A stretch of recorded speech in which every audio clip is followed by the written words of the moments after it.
नमस्कार साथियों, स्वागत है आपका नायक 2.0 सीरीज़ की इस बेहतरीन सी क्लास में। और आज हम लोग बात करेंगे सेट नंबर 4 पर। सेट नंबर 4 अब तक की क्लासों में सबसे बेहतरीन सेट है और इसको मैं करंट अफेयर से रिलेट करके आपको बताऊंगा। सारे फैक्ट इंपॉर्टेंट हैं, क्लास को देखना। बहुत ही ज़बरदस्त वीडियो आप सभी के लिए रहेगी। रिवीजन आप करना चाहते हैं तो इस क्लास से बेस्ट क्लास आपके लिए कोई नहीं होगी। ये वादा मैं आपसे करता हूँ कि सबसे बेस्ट क्लास आपकी रहने वाली है रिवीजन के लिए। तो जितने भी साथी नए जुड़ रहे हैं एक बार चैनल को सब्सक्राइब कर लेंगे, वीडियो को लाइक कर लेंगे, ठीक है। और आप सभी लोग एक बार अपने दोस्तों को भी इस वीडियो को शेयर कर देंगे जिससे कि उनका भी बेहतरीन सा रिवीजन हो सके, ठीक है। तो चलिए स्टार्ट करते हैं आज का हमारा सेट नंबर 4। और सेट नंबर 4 आपके लिए बहुत बेहतरीन तरीके से मैं आज रिवाइज करने वाला हूँ। देखिए, पहला क्वेश्चन आपसे पूछा गया था, ब्रिटिश औपनिवेशिक सरकार द्वारा भरतनाट्यम पर कब प्रतिबंध लगाया गया था। तो आप सभी को इस पॉइंट को याद रखना है कि सन 1910 में ब्रिटिश औपनिवेशिक सरकार के द्वारा भरतनाट्यम पर प्रतिबंध लगा दिया गया था। भरतनाट्यम को पुनः से स्टार्ट किया था तो भारत के प्रधानमंत्री जवाहरलाल नेहरू जी के द्वारा इसे पुनः से स्टार्ट किया गया था स्वतंत्र भारत में। नेक्स्ट आपसे पूछा है कि इसके अन्य नाम कौन कौन से हैं। तो भरतनाट्यम को दासी अट्टम के नाम से भी जाना जाता है। इसी को हम अग्नि नृत्य के नाम से भी जानते हैं, ठीक है।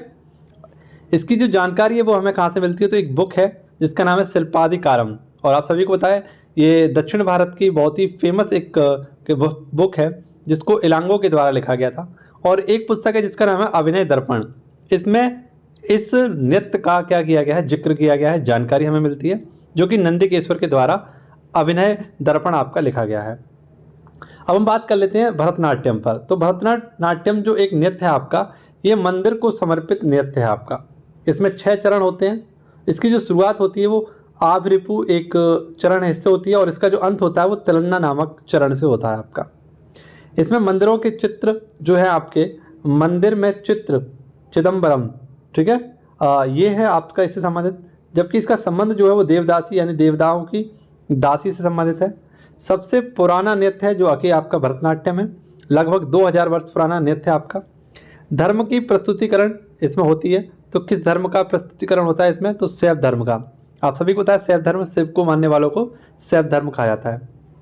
इसमें 3 नृत्य शैली होती हैं आपकी। एक कला क्षेत्र की होती है, एक बांजूपुर की होती है और एक पड़ानल्लूर की होती है।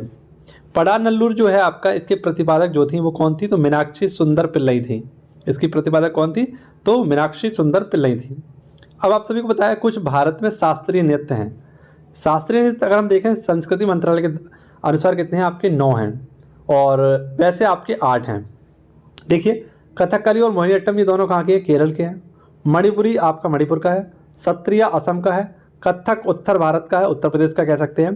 कुचिपुड़ी आपका आंध्र प्रदेश का है। ओडिसी आपका ओडिशा का है। और भरतनाट्यम आपका तमिलनाडु का है। ये आपको याद रखना है, ठीक है। और वैसे कल भी आपको एक बताया गया था, एक नृत्य था जिसका नाम था छऊ नृत्य। तो ये छऊ जो नृत्य है वो आपका 3 राज्यों में किया जाता है, ठीक है। उड़ीसा, झारखंड और बिहार में। उड़ीसा, झारखंड और छत्तीसगढ़, इन 3 राज्यों में किया जाता है, ठीक है। ये आपको याद रखना है। क्लास जो है आप सभी के लिए बहुत ज़्यादा इंपॉर्टेंट है। मैं बस इतना ही कहूँगा कि अगर आप वीडियो को पूरा देखते हैं तो इस वीडियो के अलावा आप किसी वीडियो को छुएंगे भी नहीं, ठीक है। इतना आपसे मैं वादा करता हूँ अगर आपने इस वीडियो को पूरा देख लिया, आज की वीडियो को। तो देखिए, पूछा गया है आपसे यूनेस्को में शामिल होने वाली भारत की पहली वर्ल्ड हेरिटेज सिटी कौन सी थी। देखिए, अगर यहाँ एस लिखा होता वर्ल्ड हेरिटेज साइट होता वो, लेकिन यहाँ में लिखा है WHSC यानी वर्ल्ड हेरिटेज सिटी कौन सी थी, तो वो थी आपकी अहमदाबाद 2017 में शामिल की गई थी। और जयपुर ये आपकी 2019 में शामिल की गई थी, ठीक है। ये आपको याद रखना, दोनों ही हमारे क्या हैं, यूनेस्को की वर्ल्ड हेरिटेज सिटी हैं। अब बात करें यूनेस्को की, तो इसकी स्थापना हुई थी 16 नवंबर 1945 में। कल वाली वीडियो में शायद आपको 1946 बता दिया था, तो वहाँ पर इसको करेक्ट कर लीजिएगा। जो भी करेक्शन होगा वो मैं आपको बताता चलूँगा, ठीक है। और यहाँ पर आप लोग 1945 ही कर लेना उसको। मुख्यालय है इसका पेरिस, फ्रांस में, और इसके हेड हैं ओंद्रे अजोले। वर्ल्ड हेरिटेज साइट इसमें कितनी है, तो भारत की वर्ल्ड हेरिटेज साइट है 43। सर्वाधिक वर्ल्ड हेरिटेज साइट किसकी है, तो इटली की 60 वर्ल्ड हेरिटेज साइट है यूनेस्को में। अगर हम बात करें भारत की 39वीं वर्ल्ड हेरिटेज साइट कौन सी है, तो रामप्पा मंदिर जो कि तेलंगाना में है। 40वीं वर्ल्ड हेरिटेज साइट धौलावीरा जो कि गुजरात में है। 41वीं world heritage site Shanti Niketan जो कि पश्चिम बंगाल में है। 42वीं वर्ल्ड हेरिटेज साइट आपकी ये है आपके होयसल मंदिर समूह जो कि 3 भागों में बटा हुआ है। और 43वीं वर्ल्ड हेरिटेज साइट है आपका मोइदम जो कि असम में स्थित है। ये अहोम राजवंश के जो हैं उनके कब्र हैं मोइदम। और 1828 में आपका अहोम विद्रोह हुआ था, ये भी पॉइंट आप लोग याद रख लेना, ठीक है। नेक्स्ट आपसे पूछे रानी की वाव, ये रानी की वाव कब शामिल की गई थी यूनेस्को में? तो 2014 में शामिल की गई थी और ये 100 रुपये के नोट पर अंकित है, आप सभी को पता है। ये सरस्वती नदी के किनारे है और उल्टे मंदिर की तरह इसका प्रदर्शन किया गया है, यानी बनाया गया है। और सोलंकी वंश की बहुत ही फेमस एक रानी थी, रानी उदयावती के द्वारा इसे बनवाया गया था। अगला क्वेश्चन देखिए, ये भी इंपॉर्टेंट फैक्ट है, क्वेश्चन नंबर 3 था, दादा साहेब फाल्के पुरस्कार का संबंध किससे है? तो आप सभी को पता है दादा साहेब फाल्के पुरस्कार जो दिए जाते हैं वो सिनेमा में दिए जाते हैं और इसकी जो शुरुआत की गई थी वो 1969 में की गई थी। पहला दिया गया था देविका रानी को, और जो कि एक महिला थी, इनको दिया गया था। पहले पुरुष जिनको दिया गया था वो थे 1970 में इनको दिया गया था, और BN सरकार को दिया गया था जो कि पुरुष थे, 1970 में दिया जाएगा। पहला मरणोपरांत आपसे पूछे तो किसको दिया गया था? पृथ्वीराज कपूर को दिया गया था सन 1971 में। तो तीनों ही आपको रखने 1969 में शुरुआत हुई थी और पहला दिया गया था देविका रानी मौर्य को। 1970 में दूसरा दिया गया था, पुरुष थे, BN सरकार को दिया गया था। और मरणोपरांत ही अगले साल दिया गया था 1971 में, जो कि पृथ्वीराज कपूर को दिया गया था। इसमें 10 लाख रुपये की धनराशि दी जाती है और एक स्वर्ण कमल इसमें प्रदान किया जाता है। हाल ही में जो 54वां आपका दादा साहेब पुरस्कार है, ये किसको दिया गया था? मिथुन दा को दिया गया था, ठीक है। I am a disco dancer को दिया गया था। नेक्स्ट आपसे पूछे ऑस्कर अवार्ड, तो ऑस्कर अवार्ड ये विश्व में सर्वश्रेष्ठ जो फिल्म होती हैं, है ना, यानी फिल्म का सबसे सर्वोच्च सम्मान जो होता है वो ऑस्कर अवार्ड होता है। और academic for motion public art and science के द्वारा इसे प्रदान किया जाता है। पहली भारतीय जो फिल्म थी इसमें नामित हुई थी वो थी मदर इंडिया, जो कि 1957 में इसमें नामित किया गया था। इसके निर्देशक थे महबूब खान, ठीक है। और 2025 में इसमें नामित हुई थी आपकी कौन सी? तो लापता लेडीज, ठीक है। अब ये बाहर हो चुकी है लापता लेडीज। अभी हम लोग ऑस्कर अवार्ड को देखेंगे डिटेल में, समझेंगे इसको। देखिए साथियों, आपसे पूछा है कि भारत का पहला ऑस्कर अवार्ड किसे दिया गया था? तो 1983 में दिया गया था भानु अथैया जी को, और फिल्म थी आपकी गांधी फिल्म। इसमें कॉस्ट्यूम डिजाइनिंग के लिए इन्हें दिया गया था 1983 में। इसमें जो गांधी जी की भूमिका निभा रहे थे वो थे किंग्सले, और इसके निदेशक कौन थे? तो रिचर्ड एडलब्रो, ये इसके क्या थे? निदेशक थे, यानी इसके डायरेक्टर थे। अब बात करें 2025 में जो ऑस्कर अवार्ड है वो कौन से नंबर के हैं? तो 97 के नंबर है हमारे ऑस्कर अवार्ड 2025, जो कि 2 मार्च को दिए गए थे 2025 में, ये आपको याद रखने हैं। इसमें बेस्ट फिल्म का अवार्ड दिया गया था किसे? तो बेस्ट फिल्म का अवार्ड दिया गया था अनोरा को, और इस अनोरा फिल्म को ही सर्वाधिक ऑस्कर अवार्ड मिले हैं 2025 में, तो 5 मिले हैं। बेस्ट एक्टर कौन थे आपके? तो एड्रियन ब्रॉडी, जो कि द ब्रूट लिस्ट एक book the brute list film के लिए इन्हें दिया गया था। बेस्ट एक्ट्रेस आपकी माइकी मेडिसन थी अनोरा फिल्म के लिए, और बेस्ट डायरेक्टर जो है वो सीन बेकर अनोरा फिल्म के लिए दिया गया था, ठीक है। नेक्स्ट आपसे पूछा गया था NHAI, इसे हम लोग क्या बोलते हैं? National highway authority of India, या भारतीय राष्ट्रीय राजमार्ग प्राधिकरण। इसकी स्थापना कब हुई थी? तो 1988 में इसकी स्थापना हुई थी, और इसकी शुरुआत हुई थी कब? 1995 में। इसने कार्य करना स्टार्ट किया था 1995 में। इसका हेडक्वार्टर जो है वो आपका द्वारका दिल्ली में है, और इसके हेड है वर्तमान में संतोष कुमार यादव। ये करंट अफेयर का क्वेश्चन है, याद रखना आप लोग। मैंने आपको बताया था कि मैं जितनी भी वीडियो आपको कराऊंगा उसमें करंट अफेयर से रिलेट करके आपको सारी चीज़ें बताता चलूँगा। नेक्स्ट आपके सामने है BRO, जिसे हम बॉर्डर रोड ऑर्गेनाइजेशन बोलते हैं। इसकी स्थापना जो हुई थी आपकी कब हुई थी? 1960 में हुई थी। इसे आप लोग याद रखना, यहाँ मैं लिख दे रहा हूँ 1960 में। तारीख भी याद रखना, 7 मई को। कब? 7 मई 1960 में इसकी स्थापना की गई थी, और हाल ही में 7 मई को इसका BRO का स्थापना दिवस भी मनाया गया था, और 1960 में इसकी स्थापना की गई थी। रक्षा मंत्रालय के अधीन है बेसिकली, और इसके जो हेड होते हैं वो प्रधानमंत्री होते हैं, लेकिन इसके जो महानिदेशक होते हैं वो एक व्यक्ति अलग से होता है, वो है रघु श्रीनिवासन, जो वर्तमान में इसके हेड हैं। आप सभी को पता है एक योजना चलाई गई थी, सेतु भारत कार्यक्रम 2016 में चला गया था। जितने भी आपकी रेलवे जो लाइन होती हैं उनको क्रॉसिंग फ्री बनाना है ना, उसके लिए आपका सेतु भारत कार्यक्रम चलाया गया था। नेक्स्ट आपसे पूछे PWD, जिसे हम लोग क्या बोलते हैं? पब्लिक वर्क डिपार्टमेंट, ठीक है। और इसको किसके द्वारा? तो डलहौजी के द्वारा बनवाया गया था 1854 में। सरकारी बोर्ड है ये, ठीक है। सरकारी बोर्ड के माध्यम से इसको स्थापित किया गया था। अब जो आपका NHAI है ये राष्ट्रीय राजमार्ग बनाता है आपका, ठीक है। BRO जो आपके बॉर्डर पर रोड बनाए जाते हैं, सुरंग वगैरह बनाई जाती हैं, वो BRO के द्वारा बनाई जाती हैं, जबकि क्षेत्रीय ग्रामीण जो सड़कें वगैरह होती हैं वो PWD के द्वारा बनाई जाती हैं, ठीक है। अब यहीं पर हमारे क्वेश्चन जो था, अगला क्वेश्चन नंबर 5 था, वो जनगणना से संबंधित था। अब जनगणना से संबंधित क्या था आपका क्वेश्चन? तो उसमें पूछा गया था आपका लिंगानुपात, है ना। तो उच्चतम लिंगानुपात किस राज्य का है? अगर राज्य का पूछे आपसे तो आप लोग बताना केरल में 1084 है। लेकिन आपसे पूछे यूटी में तो वो है पुडुचेरी 1037 यहाँ का लिंगानुपात है। अच्छा, लिंगानुपात होता क्या है पहले तो ये समझ लेते हैं। तो 1000 पुरुषों पर जो हमारी महिलाएं होती हैं उनकी संख्या को हम लोग क्या कहते हैं, लिंगानुपात कहते हैं। सबसे कम किस यूटी में आपका लिंगानुपात है, तो दमन द्वीप में सबसे कम है आपका 618। और सबसे कम किस राज्य में लिंगानुपात है, तो वो है आपका हरियाणा, यहाँ 879 यानी 879 आपका लिंगानुपात है। यानी कहने का मतलब है 1000 पुरुषों पर यहाँ पर केवल 879 महिलाएं हैं, ठीक है। लेकिन वहीं पर आपसे पूछे देश का कितना है आपका लिंगानुपात 2011 की जनगणना के अनुसार, तो 943 और 2001 के अनुसार था 933। वहीं पर आपसे पूछे किस राज्य का मैक्सिमम आपका लिंगानुपात है, तो वो है आपका माहे, ठीक है। माहे, आप सभी लोग मुझे बताइए किस राज्य में है माहे, ठीक है। और यहाँ का जो लिंगानुपात है वो 176 है, वो सॉरी 1176 है। वहीं पर 0 से 6 वर्ष में सबसे ज़्यादा जो आपका लिंगानुपात है वो अरुणाचल प्रदेश का है 972 और सबसे कम है आपका हरियाणा का 834। 0 से 6 वर्ष के जो बच्चे होते हैं उनका लिंगानुपात है, ठीक है। अब एक क्वेश्चन था हमारा क्रिकेट से, यहाँ पर क्रिकेट से भी जितने भी फैक्ट थे वो मैंने सारे आपके लिए लिखे हैं आपको रिवाइज कराने के लिए, जिससे कि आपका अच्छा सा रिवीजन हो सके कम समय में। आई होप आप सभी को वीडियो अच्छी लग रही होगी। वीडियो अच्छी लग रही हो तो वीडियो को लाइक करें, दोस्तों के साथ शेयर करें और चैनल बनाए आए हो तो उसको सब्सक्राइब जरूर करें, ठीक है। तो चलिए देखते हैं भारत विश्व कप विजेता कितनी बार रहा है। तो आप सभी को पता है 2 बार भारत विश्व कप विजेता रहा है। पहली बार रहा था भारत 1983 में, वेस्ट इंडीज़ को हराया था और उस समय भारत के जो कप्तान थे वो थे कपिल देव। यहाँ पर सर्वाधिक जो रन बनाए थे आपके श्रीकांत ने बनाए थे, यानी के श्रीकांत 38 रन बनाए थे इन्होंने। और उस समय जो आपके मैन ऑफ द मैच रहे थे वो कौन रहे थे, तो मोहिंदर अमरनाथ रहे थे। मोहिंदर अमरनाथ रहे थे क्योंकि इन्होंने 3 विकेट भी लिए थे और 26 रन भी बनाए थे, इसलिए इनको मैन ऑफ द मैच बनाया गया था 1983 के फाइनल मैच में, ठीक है। वहीं पर आप सभी को पता है कि भारत ने दूसरा वर्ल्ड कप कब जीता था, तो 2011 में जीता था और किसको हराया था, श्रीलंका को हराया था। उस समय कप्तान थे भारत के महेंद्र सिंह धोनी, ठीक है, अपना थाला भाई। और सबसे ज़्यादा जो रन बनाए थे आपके वो गौतम गंभीर ने बनाए थे, 97 रन बनाए थे। लेकिन इसमें मैन ऑफ द मैच कौन दिया गया था, तो धोनी जी को दिया गया था क्योंकि इन्होंने काफ़ी अच्छा प्रदर्शन किया था, तो इनको मैन ऑफ द मैच दिया गया था फाइनल में। और ये कहाँ हुआ था, वानखेड़े में हुआ था, ठीक है। अच्छा, नेक्स्ट आपसे पूछेगा कि भारत जो वर्ल्ड कप है इसके फाइनल में कितनी बार गया है, तो 4 बार गया है। एक तो आपका गया था 1983 में, एक 2011 में, एक 2003 में गया था और एक 2023 में गया था। इसमें ऑस्ट्रेलिया विजेता रहा था, इसमें भी आपका ऑस्ट्रेलिया विजेता रहा था, ठीक है। सबसे ज़्यादा बार किसने जीता था, तो आपका सबसे ज़्यादा बार जो जीता है वो 6 बार जीता ऑस्ट्रेलिया ने, ठीक है। शुरुआत कब हुई थी, तो 1975 में वर्ल्ड कप की शुरुआत हुई थी, आप सभी को पता है।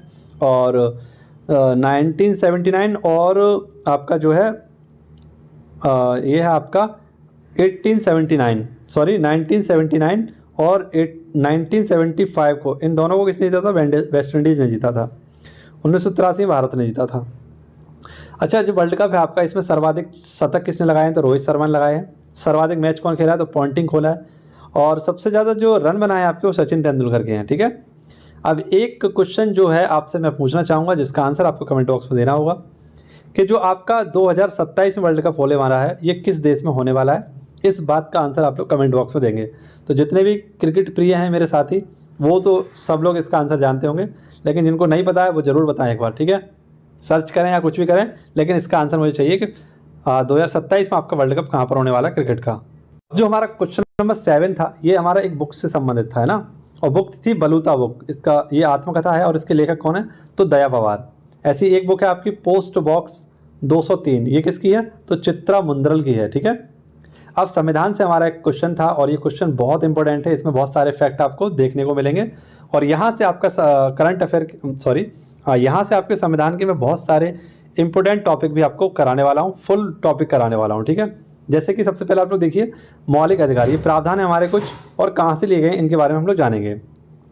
जैसे मौलिक अधिकार हमने कहाँ से लिए थे, यूएसए से लिए थे। यूएसए से ही हमने उपराष्ट्रपति का पद लिया है, यूएसए से ही हमने न्यायिक पुनरावलोकन लिया है, ठीक है। डीपीएसपी हमने कहाँ से लिए, तो आयरलैंड से लिए हैं। और राज्यसभा में जो 12 सदस्य आपके मनोनीत किए जाते हैं राष्ट्रपति के द्वारा वो भी आयरलैंड से ही लिए हैं। नेक्स्ट, अपशिष्ट शक्ति हमने कहाँ से लिए हैं, तो ये हमने कनाडा से लिए हैं। आपातकालीन शक्ति हमने कहाँ से लिए हैं, तो जर्मनी से लिए हैं। समवर्ती सूची, संयुक्त बैठक और प्रस्तावना की भाषा ये हमने कहाँ से लिया, ऑस्ट्रेलिया से। संयुक्त बैठक किस आर्टिकल में, तो आर्टिकल 108 में आपका संयुक्त बैठक। नेक्स्ट, संसदीय प्रणाली एकल नागरिकता कहाँ से ली गई है, इंग्लैंड से। विधि का शासन भी कहाँ से लिया गया, इंग्लैंड से। मौलिक कर्तव्य कहाँ से लिए गए, यूएसएसआर से। और पंचवर्षीय योजना भी यहीं से ली गई हैं। संविधान संशोधन कहाँ से लिया गया आपका, तो दक्षिण अफ्रीका से लिया गया है। गणतंत्रात्मक ढांचा, स्वतंत्रता, समानता, बंधुत्व, ये कहाँ से लिए गए शब्द, तो फ्रांस की क्रांति से लिए गए। ये भी आपको याद रखना है, ठीक है। नेक्स्ट हम लोग देखते हैं, नेक्स्ट स्लाइड हमारी क्या कहती है।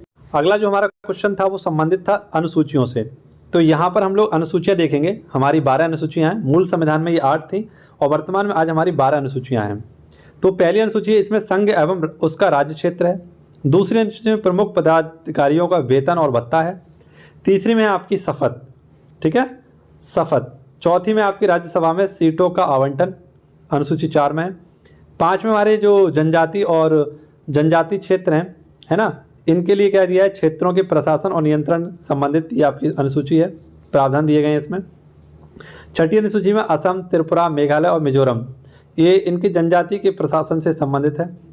7वीं अनुसूची अगर हम बात करें, इसमें क्या है, तो 3 सूचियाँ हैं हमारी, संघ सूची, राज्य सूची और समवर्ती सूची। संघ सूची में पहले 97 विषय थे, आज वर्तमान में 100 विषय हैं। राज्य सूची में पहले 66 विषय थे, 5 विषय इसके समवर्ती सूची में डाल दिए गए, तो आज वर्तमान में इसमें 61 विषय हैं। और समवर्ती सूची में पहले 47 विषय थे, 5 विषय राज्य सूची के आ गए, तो अब टोटल इसमें 52 विषय हैं। अगर हम बात करें अनुसूची 8 की, तो इसमें संविधान की भाषाएं हैं और मूल संविधान में कितनी थी, तो वो 14 थी, लेकिन आज वर्तमान में 22 भाषाएं हैं। भूमि सुधार, ये आपका कब हुआ था, तो पहला संविधान संशोधन हुआ था और ये 9वीं अनुसूची जोड़ी गई थी पहला संविधान संशोधन के तहत, है ना, जिसमें भूमि सुधार किया गया था। 1951 के तहत इसको जोड़ा गया था। फिर आपकी 10वीं अनुसूची आती है दल बदल, और ये 52वीं संविधान संशोधन 1985 के द्वारा जोड़ी गई थी। फिर आपकी 11वीं अनुसूची पंचायती राज से संबंधित है और ये 73वें संविधान संशोधन 1992 के तहत जोड़ी गई थी और 29 विषय इसमें हैं वर्तमान में। नगर पालिकाओं की बात करें तो 74वें संविधान संशोधन 1992 के तहत जोड़ी गई थी और इसमें 18 विषय हैं। तो ये हमारी 12 अनुसूचियाँ थी, जिसको आपको बहुत अच्छे से रिवाइज करना होगा, बार बार इनको पढ़ना होगा, तभी आपको याद होंगी, ठीक है। और मैचिंग में आपसे पूछ ली जाती है, जिस प्रकार से सर ने आपसे पूछा था, तो यहाँ से आपका क्वेश्चन बन जाएगा और आप इसे बहुत अच्छे तरीके से कर सकेंगे।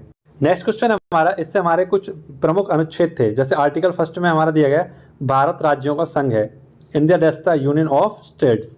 आर्टिकल 2 कहता है नए राज्यों का प्रवेश। जैसे आप सभी को पता है सिक्किम पहले भारत का राज्य नहीं था, इसको 35वें संविधान संशोधन 1974 के तहत इसका विलय किया गया था और 36वें संविधान संशोधन 1974 के तहत इसे राज्य का दर्जा दिया गया था। फिर आपको पता है आर्टिकल 3 क्या कहता है, तो आर्टिकल 3 के तहत भारत में नवीन राज्यों का उदय, जन्म या सीमा में परिवर्तन किया जाता है। जैसे आप सभी को पता है कि भारत का जो 26वां राज्य बना था वो मध्य प्रदेश से अलग होकर बना था छत्तीसगढ़। भारत का 27वां राज्य उत्तर प्रदेश से अलग होकर बना था उत्तराखंड। और भारत का जो 28वां राज्य था वो था आपका बिहार से अलग हुआ था झारखंड। और भारत का 29वां राज्य ये आंध्र प्रदेश से अलग हुआ था तेलंगाना। तो जो आपका मध्य प्रदेश से छत्तीसगढ़ हुआ कब, 1 नवंबर 2000 को इसकी स्थापना हुई। उत्तराखंड की 9 नवंबर 2000 को इसकी स्थापना हुई। झारखंड की स्थापना 15 नवंबर को स्थापना हुई और तेलंगाना बना था आपका 2 जून 2014 को। तो ये क्रम भी आपको याद रखना है कि भारत का 26वां, 27वां, 28वां राज्य कौन सा, 29वां राज्य कौन सा है। हालांकि वर्तमान में आप सभी को पता है 28 राज्य हैं और 8 केंद्र शासित प्रदेश हैं, ठीक है। और एक नया राज्य आप सभी को पता है, आज नहीं तो कल, कल नहीं तो परसों एक राज्य आपका जुड़ जाएगा, पाकिस्तान भारत में जुड़ जाएगा, ठीक है। आप सभी को पता है कि बहुत अच्छे तरीके से धुलाई हो रही है पाकिस्तान की, ठीक है। चलिए देखते हैं, अगला हमारा क्वेश्चन था नागरिकता से संबंधित था, क्वेश्चन नंबर 11। इसमें हम लोग नागरिकता से संबंधित जो भी हमारे इंपॉर्टेंट आर्टिकल हैं उनको देखेंगे। पहले नागरिकता के बारे में समझते हैं कि इसको अडॉप्ट कहाँ से किया गया है। तो ब्रिटेन के संविधान से इसे अडॉप्ट किया गया था, भाग 2 में है, आर्टिकल 5 से 11 में निहित है। और इसमें जो प्रकार है नागरिकता का वो एकल नागरिकता का प्रकार है। नागरिकता जो अधिनियम आया था वो 1955 में आया था। नागरिकता के निलंबन के प्रकार कितने हैं, 3 प्रकार हैं। और नागरिकता से ग्रहण कितने प्रकार से की जाती है, 5 प्रकार से ग्रहण की जा सकती है। अब आर्टिकल 5 क्या कहता है, तो नागरिकता की परिभाषा के बारे में बताया गया आर्टिकल 5 में।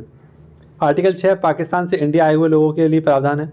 और आर्टिकल 7 में पाकिस्तान गए लोगों के लिए जो प्रावधान है वो बताए गए हैं। आर्टिकल 9 एकल नागरिकता के बारे में बताता है। और आर्टिकल 11 संसद को अधिकार है कि नागरिकता में संशोधन कर सकती है। नागरिकता जो प्रावधान होते हैं उनमें संशोधन कर सकती है, संसद को क्या है ये अधिकार है। केवल नागरिकों को कौन कौन से अधिकार प्राप्त हैं, तो आप सभी को पता है ऐसे 5 अधिकार हैं जिनको केवल नागरिकों को ही प्राप्त हैं, जो मौलिक अधिकार हैं। जैसे 15 है, 16, 19, 29 और एक कमेंट बॉक्स में आप लोग बताइए कि एक आपका कौन सा है। ये 15, 16, 19, 29 तो मुझे पता है, एक आर्टिकल याद नहीं आ रहा है, ये इसका आंसर आप लोग कमेंट बॉक्स में करेंगे, ठीक है। जो केवल नागरिकों को प्राप्त है मौलिक अधिकार उसके लिए। अगला क्वेश्चन था हमारा क्वेश्चन नंबर 12 और इसमें हमारा पूछा गया था सहायक संधि। तो सहायक संधि आप सभी को पता है ये लॉर्ड वेलेजली के द्वारा इसको लोकप्रिय बनाया गया था। कहने का मतलब है इसका सिद्धांत तो दिया था डुप्ले ने, लेकिन वेलेजली के जो शासनकाल था उसमें इसको बहुत सारे राज्यों ने अपनाया था, इस पर हस्ताक्षर किए थे। तो जो वेलेजली का कार्यकाल है वो 1798 से 1805 तक था, ठीक है। और इस पर कौन कौन से हस्ताक्षर थे जिन्होंने किए थे हस्ताक्षर, तो सबसे पहले हस्ताक्षर किए थे वेलेजली के जो सहायक संधि थी, इसमें हैदराबाद के निज़ामों ने की थी, मैसूर ने की थी, उसके बाद तंजौर ने की थी, उसके बाद अवध है आपका, भोसले हैं, सिंधिया हैं, इन्होंने इस पर हस्ताक्षर किए थे। लेकिन हस्ताक्षर नहीं किए थे, स्वीकृति नहीं दी थी, तो वो कौन था, इंदौर के होलकर ने इन पर स्वीकृति नहीं दी थी। अब ये सहायक संधि वाले राज्य आपको याद रखने हैं। अब यहीं पर मैं एक चीज़ और आपको बताता हूँ, इनको भी याद रखना है। जैसे कि आपसे पूछे कि डलहौजी, आप सभी को पता है डलहौजी से पहले ही हड़प नीति लागू की गई थी। तो ये क्वेश्चन बहुत ही लेटेस्ट क्वेश्चन है, आपको याद रखना है, क्योंकि सबको पता है कि डलहौजी के बाद हड़प नीति लाई गई थी या डलहौजी के द्वारा हड़प नीति लाई गई थी, लेकिन डलहौजी से पहले ही हड़प नीति लागू करी गई थी। किन किन राज्यों पर, तो एक राज्य था आपका मांडवी, एक था कोलाबा और एक था सूरत। इन पर आपका हड़प नीति लागू की गई थी। अच्छा, हड़प नीति जो है इनके बहुत सारे नाम हैं, इसको कई सारे नामों से जाना जाता है, जैसे डॉक्ट्रिन ऑफ लैप्स के नाम से जाना जाता है, गोद निषेध के नाम से जाना जाता है, और व्यक्तिगत के सिद्धांत से भी इसे जाना जाता है। अब जो डलहौजी था आपका, इसका शासनकाल था 1848 से 1856 तक, और इसने सबसे पहले जो आपकी हड़प नीति थी इसके तहत किसको हड़पा था, तो सतारा को हड़पा था 1848 में, संभलपुर और जैतपुर को हड़पा था 1849 में, एक बगाट है इसको भी हड़पा था, उदयपुर को हड़पा था 1852 में, झांसी को भी हड़पा था, नागपुर को भी हड़पा था, सिक्किम को भी हड़पा था 1850 में, और बर्मा को भी हड़पा था 1852 में, ठीक है। यहाँ से आपको ये सारी बात याद रखनी है। लेकिन एक राज्य जो था अंत में इसने जो इस पर कुशासन का आरोप लगाकर इसे हड़पा था वो था अवध राज्य। 1856 में इसने कुशासन का आरोप लगाकर जो आपके वाजिद अली शाह थे, यहाँ के शासक थे अंतिम, इन पर आरोप लगाया और अवध को हड़प लिया। कुशासन के आरोप की जो रिपोर्ट थी वो किसने दी थी, आउटरम ने दी थी। और जो डलहौजी था, इस डलहौजी के शासनकाल में ही आपकी 16 अप्रैल 1853 में पहली रेल सेवा शुरू की गई थी, जो कि मुंबई से ठाणे कर लेना, यहाँ पर मुंबई से ठाणे, पुणे की जगह कर लेना ठाणे। 34 किलोमीटर ये चली थी आपकी, और इस ट्रेन का नाम था ब्लैक ब्यूटी। सेकंड रेल कब चली थी, आप लोग कमेंट बॉक्स में बताइए कि सेकंड रेल जो थी वो किस साल चली थी आपकी, ये आपको कमेंट बॉक्स बताना है। यहाँ पर पुणे की जगह आप लोग ठाणे कर लेना, ठीक है। ये मुझसे धोखे से लिख गया है पुणे, यहाँ ठाणे करेंगे आप लोग। डलहौजी के काल में ही तार सेवा, डाक सेवा और जो आपका PW था, मैंने अभी आपको बताया था, लोक निर्माण विभाग, इसकी शुरुआत की गई थी, ठीक है। एक क्वेश्चन था आपका मैचिंग वर्ड से, जिसमें आपसे पूछा गया था बनारस का स्थायी बंदोबस्त ये किसने स्टार्ट किया था, जोनाथन डंकन के द्वारा। इनके द्वारा 1791 में एक संस्कृत कॉलेज की स्थापना की गई थी वाराणसी में। रैयतवाड़ी बंदोबस्त ये आपका टॉमस मुनरो और रीड के द्वारा, ये 51% एरिया पर आपका लगता था रैयतवाड़ी बंदोबस्त। बंगाल का स्थायी बंदोबस्त ये कार्नवालिस के द्वारा लगाया था, 1793 में 19% एरिया पर लगता था। महालवाड़ी बंदोबस्त ये हॉल्ट मैकेंजी लेकर आए थे 1822 में, और ये 30% एरिया पर लगता था, उत्तर पश्चिम जो आपका एरिया था वहाँ पर। नेक्स्ट, सर्वाधिक नवीनीकृत जो आपकी श्रेणी है वो कौन सी है, शिवालिक श्रेणी, और सबसे पुरानी जो है वो है अरावली। नेक्स्ट आपसे पूछे हिमालय के बारे में, इसको मैं बहुत अच्छे से समझाऊंगा आपको, नीचे मैंने डायग्राम भी बनाया है जिससे आप लोग इस टॉपिक को बहुत अच्छे से समझ सकते हैं। देखिए, हिमालय को 3 पार्टों में विभाजित किया गया है, महान हिमालय और हिमाद्री हिमालय या ग्रेट हिमालय, इसको बोलते हैं, एक ही चीज़ है। दूसरा है आपका लघु हिमालय जिसे मध्य हिमालय और हिमाचल हिमालय भी बोलते हैं। तीसरा है निम्न हिमालय जिसे हम शिवालिक हिमालय भी बोलते हैं। तो ये हिमालय के पार्ट हो गए। वहीं पर आपसे पूछे ट्रांस हिमालय, तो इसमें आप ट्रांस हिमालय में आपको क्या रखना है, एक ट्रिक याद रखिए, कलेजा में पीर होती है। ये उत्तर से दक्षिण, ट्रांस हिमालय में जो आपकी श्रेणियाँ हैं इनका क्रम है उत्तर से दक्षिण का। क्या है, उत्तर से दक्षिण का। जैसे का से हो गया आपका काराकोरम, ला से हो गया आपका लद्दाख, जा से हो गया आगे जास्कर। तो ये तीनों की तीनों श्रेणियाँ हैं ये आपकी किसकी हैं, ट्रांस हिमालय की हैं। इसी के नीचे आपका पीर पंजाल और इसी के नीचे आपका धौलाधर। एक क्वेश्चन जो आपका बहुत अच्छा क्वेश्चन है और ये इसमें काफ़ी ज़्यादा छात्र कन्फ्यूज़ रहते हैं, इस कन्फ्यूज़न को आप लोग यहाँ से दूर कर लिए। एक है आपका, देखिए सबसे पहले पंजाब हिमालय, जो नदियों के आधार पर हिमालय का बंटवारा किया गया है वो 4 भागों में किया गया है। पंजाब हिमालय, कुमायूं हिमालय, नेपाल हिमालय और असम हिमालय। जो आपका सिंधु नदी है और सतलज नदी के मध्य में पंजाब हिमालय है। सतलज नदी और काली नदी के बीच में कुमायूं हिमालय है। काली नदी और तीस्ता नदी के बीच आपका नेपाल हिमालय है। और तीस्ता नदी और दियांग नदी के मध्य आपका असम हिमालय है। जो पंजाब हिमालय है ये आपका इसका 560 किलोमीटर है। कुमाऊं हिमालय आपका 320 किलोमीटर जो कि सबसे कम इसकी लंबाई है। 800 किलोमीटर है आपके नेपाल हिमालय जो कि सर्वाधिक है, और 720 किलोमीटर आपका असम हिमालय है। तो इस प्रकार से आपको इसको भी याद रखना होगा, सिंधु, सतलज, काली, तीस्ता और दिहांग, और पंजाब हिमालय, कुमाऊं हिमालय, नेपाल हिमालय और असम हिमालय, ये नदियों के आधार पर बांटा गया हिमालय के प्रकार हैं, ये आपको याद रहेगा। और क्वेश्चन जिसमें छात्र काफ़ी ज़्यादा डाउट में रहते हैं, इसको आप लोग भूल सकते हैं, तो इसको भी आप अच्छे से रिवाइज कर लीजिए। नदियों द्वारा निर्मित दोआब, आप सभी लोग जानते हो दो नदियों के बीच में जो स्थान होता है उसे दोआब बोलते हैं। तो ऐसे ही बिस्त दोआब है, ये ब्यास और सतलज नदी के मध्य है। बारी दोआब जो आपका ब्यास और रावी के मध्य है। रचना दोआब आपका रावी और चेनाब के मध्य है। चज दोआब ये चेनाब और झेलम के मध्य है। सिंधु दोआब ये झेलम चेनाब और सिंधु के मध्य है। वहीं पर आपसे पूछे सबसे बड़ा जो दोआब है आपका वो गंगा यमुना का है, लगभग 60,500 वर्ग स्क्वायर फीट में ये फैला हुआ है आपका। नेक्स्ट आपसे पूछे सार्वजनिक क्षेत्र का सबसे पुराना बैंक कौन सा है, तो इलाहाबाद बैंक है। 1865 में इसकी स्थापना की गई थी, और RO PCS में ये क्वेश्चन पूछा हुआ क्वेश्चन है आपका, इसको आप लोग याद रखना। नेक्स्ट आपसे पूछे PNB पंजाब नेशनल बैंक 1894 में इसकी स्थापना की गई थी, लाला लाजपत राय और दयाल सिंह के द्वारा। बैंक ऑफ बड़ौदा इसकी स्थापना 1908 में की गई थी, सयाजी राव गायकवाड़ के द्वारा। नेक्स्ट आपसे पूछे सेबी के बारे में। सेबी इंपोर्टेंट संस्था आपके लिए, क्वेश्चन बनता रहता है यहाँ से, तो सारे फैक्ट हम लोग सेबी के देखेंगे। देखो सेबी को बोलते हैं security and exchange board of India, ठीक है। और इसमें कितने सदस्य होते हैं, तो आपके 9 सदस्य होते हैं, आपको याद रखना है। स्थापना इसकी हुई थी 12 अप्रैल 1988 में, और इसके लिए आर्टिकल आया था, सॉरी इसके लिए जो एक्ट आया था, आर्टिकल नहीं, इसके लिए एक्ट जो आया था 1992 में आया था, और एक वैधानिक मान्यता इसको प्राप्त हुई थी 1992 में ही। इसके क्षेत्रीय कार्यालय 4 जगह हैं, अहमदाबाद, दिल्ली, चेन्नई और कोलकाता में है, ठीक है। इसके पहले अध्यक्ष कौन थे, तो SS दुबे थे। पहली महिला अध्यक्ष थी माधवीपुरी बुच, और वर्तमान में इसके हैं तुहिन कांत पांडे जी, वर्तमान में इसके हेड हैं सेबी के। इसका वर्क क्या होता है सेबी का, security exchange board of India का वर्क क्या होता है, तो शेयर मार्केट को रेगुलेट करना, इसको विनियमित करना कार्य किसका है, तो सेबी का होता है। नेक्स्ट हम लोग देखते हैं औद्योगिक वित्त निगम। औद्योगिक वित्त के क्षेत्र में सर्वोच्च संस्था कौन सी है आपकी, तो IDBI, इसकी स्थापना 1964 में हुई थी, मुंबई में हेडक्वार्टर है। इसकी 2 सहायक कंपनियां हैं, एक है LIC जो 1956 में स्थापित हुई थी, और एक थी आपकी सिडबी जो कि 1990 में। आई होप नहीं दिख रही होगी आपको, यहाँ लिख देता हूँ, सिडबी 1990 में, ठीक है। ये दोनों संस्था किसकी हैं, इसी की हैं। अगला क्वेश्चन था हमारा स्टॉक एक्सचेंज से। तो भारत का पहला जो स्टॉक एक्सचेंज था आप सभी को पता है, इसकी स्थापना कब हुई थी, 1875 में हुई थी। लेकिन पहला जो इसका कार्य शुरू किया था वो 1882 में इसने अपना कार्य शुरू किया था। इसका नाम था बॉम्बे स्टॉक एक्सचेंज, जिसे हम BSE के नाम से जानते हैं। इसका जो हेडक्वार्टर है वो दिल्ली स्ट्रीट मुंबई में है, और इसका जो सूचकांक होता है उसे हम सेंसेक्स बोलते हैं, जो 1986 में आया था। इसकी स्थापना की थी, बॉम्बे स्टॉक एक्सचेंज की स्थापना की थी प्रेमचंद रायचंद्र के द्वारा की गई थी, ठीक है। और ऐसे ही आपका एक और स्टॉक एक्सचेंज है जिसे हम बोलते हैं नेशनल स्टॉक एक्सचेंज, इसकी स्थापना 1992 में मुंबई में हेडक्वार्टर है। समिति कौन सी थी, तो शेरवानी समिति की सिफारिश पर इसकी स्थापना की गई थी। और इलेक्ट्रॉनिक जो आपकी ट्रेडिंग थी वो पहली बार 1994 में इन्होंने लॉन्च की थी।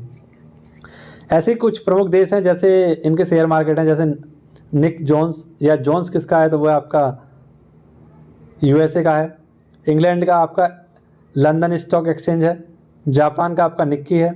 चीन का आपका संघाई स्टॉक एक्सचेंज या शेंजन एक्सचेंज, ये सब किसके हैं, ये विदेशों के एक्सचेंज हैं, आपको याद रखने हैं स्टॉक एक्सचेंज, ठीक है। ये चारों याद रखने हैं।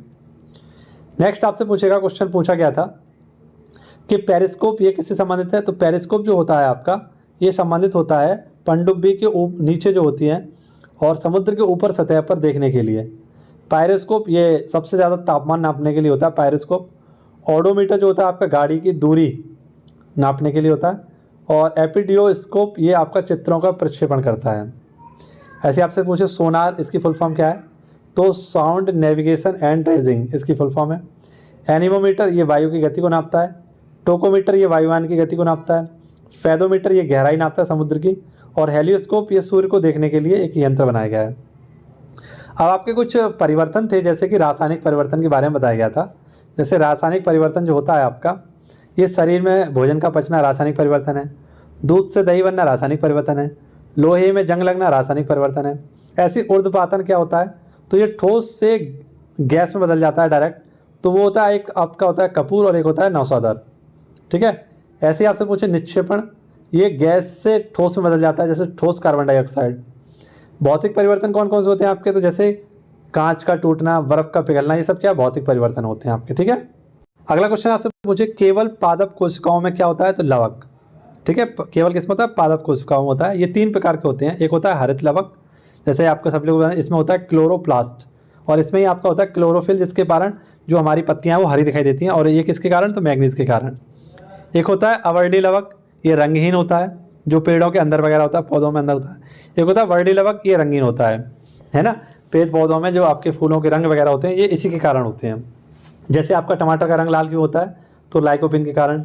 हल्दी का रंग पीला क्यों होता है, तो क्यूरेमिन के कारण। गाजर का रंग लाल क्यों होता है, कैरोटीन के कारण। मिर्च में कसैलापन क्यों होता है, तो कैस्पिन के कारण। चुकंदर का लाल रंग क्यों होता है, तो विटामिन जो आपका एक होता है विटामिन, है ना, इसके कारण होता है। नेक्स्ट, त्वचा का बाह्य परत कौन सी होती है, तो एपिडर्मिस, और इसके नीचे जो होती है वो होती है इंडोडर्मिस, ठीक है। अध्ययन को क्या बोलते हैं इसके, तो डर्मेटोलॉजिस्ट को बोलते हैं हम लोग। बात कर लेते हैं पैरालंपिक की। तो पैरालंपिक 2024 आप सभी को पता है, ये 2024 में कहाँ हुए थे, पेरिस में हुए थे। शुरू कब हुए थे, तो 28 अगस्त 2024 को शुरू हुए थे। इसका ये 17वां संस्करण था, और कुल खेल इसमें खेले गए थे 22। इसका आदर्श वाक्य क्या था, तो गेम वाइड ओपन इसका आदर्श वाक्य था। इसका जो शुभंकर था वो था फ्रिजियन कैप। इसका जो ध्वजवाहक थे वो कौन थे, भाग्यश्री और सुमित अंतिल, जो कि भाला फेंक से संबंधित थे। समापन हरविंदर सिंह और प्रीति पाल थे। कुल पदक जो थे आपके पैरालंपिक में 29 पदक थे। भारत की 18वीं रैंक थी, जिसमें 7 गोल्ड मेडल, 9 सिल्वर मेडल और 13 आपके ब्रॉन्ज मेडल थे। ये आपको याद रखना है। लेकिन आप सभी को बताया है कि जो आपके पैरालंपिक पहली बार खेले गए थे वो 1960 में रोम में खेले गए थे, और यहीं पर गोल्ड मेडल जीता था भारत की तरफ से मुरलीकांत। 1972 में पहली बार तैराकी में इन्होंने जीता था, मुरलीकांत ने गोल्ड मेडल, ठीक है। लेकिन पहली बार कब हुए थे, तो 1960 में हुए थे रोम में। वहीं पर आप सभी को याद रखना है, पैरालंपिक में 2 गोल्ड मेडल किसने जीते हैं, तो वो आपके शूटिंग में जीते हैं अवनी लेखरा ने, ठीक है। 2 पैरा गोल्ड इन्होंने जीते हैं अवनी लेखरा ने। अब नेक्स्ट क्वेश्चन हमारा, किसानों से सभी फसलों पर एमएसपी खरीदने वाला पहला राज्य कौन सा है, तो वह हरियाणा। एमएसपी क्या होता है, तो मिनिमम सपोर्ट प्राइस हम लोग बोलते हैं। इसमें कुल 22 फसल होते हैं, लेकिन गन्ने के लिए अलग से होता है एक आपका एफआरबी। गेहूं पर एमएसपी कितनी है आपकी, तो 2,425 रुपये प्रति क्विंटल। जौ पर कितनी है आपकी, तो 1980 रुपये प्रति क्विंटल। और सरसों पर है आपकी 5,950 प्रति रुपये क्विंटल।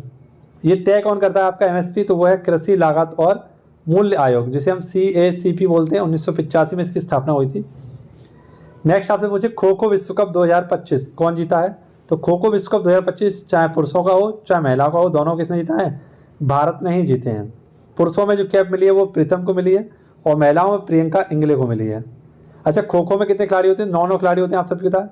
और ज़रूरत पड़ने पर 3 एक्स्ट्रा खिलाड़ी भी होते हैं इसमें पारी कितनी होती है, 4 पारी होती हैं, और एक पारी का टाइम होता है 9 मिनट का। इसमें 5 अधिकारी होते हैं, एक होता है रेफरी, 2 अंपायर होते हैं, एक स्कोरर होता है, एक टाइमर देखने वाला होता है। इस बार 2025 में जो आपका वर्ल्ड कप हुआ है, पहली बार हुआ है विश्व कप खो खो का, और इसका जो शुभंकर है वो तारा और तेजस है, ठीक है। तो आई होप आप सभी को वीडियो अच्छी लगी। क्या आप सभी लोग नेक्स्ट वीडियो के लिए तैयार हैं? अगर आप लोग पहुँचे हैं तो कमेंट बॉक्स जरूर बताइए कि आप नेक्स्ट वीडियो के लिए तैयार हैं। आई होप आप सभी को वीडियो बहुत अच्छी लगी होगी। अगर वीडियो अच्छी लगी है तो कमेंट बॉक्स में मुझे एक बार जरूर बताना, थोड़ा सा रेस्पॉन्स देना, क्योंकि मैंने बहुत मेहनत के साथ इस वीडियो को लिखा था। एक पॉइंट और कुछ एक्स्ट्रा फैक्ट भी मैंने इस वीडियो में आपके लिए ऐड किए हैं, जिससे कि आपका बेहतरीन रिवीजन हो सके। तो मिलते हैं आप सभी से नेक्स्ट वीडियो में। बताना जरूर एक बार कैसी लगी वीडियो। धन्यवाद। जय हिंद, जय भारत। मस्त रहिए, खुश रहिए, व्यस्त रहिए और पढ़ते रहिए।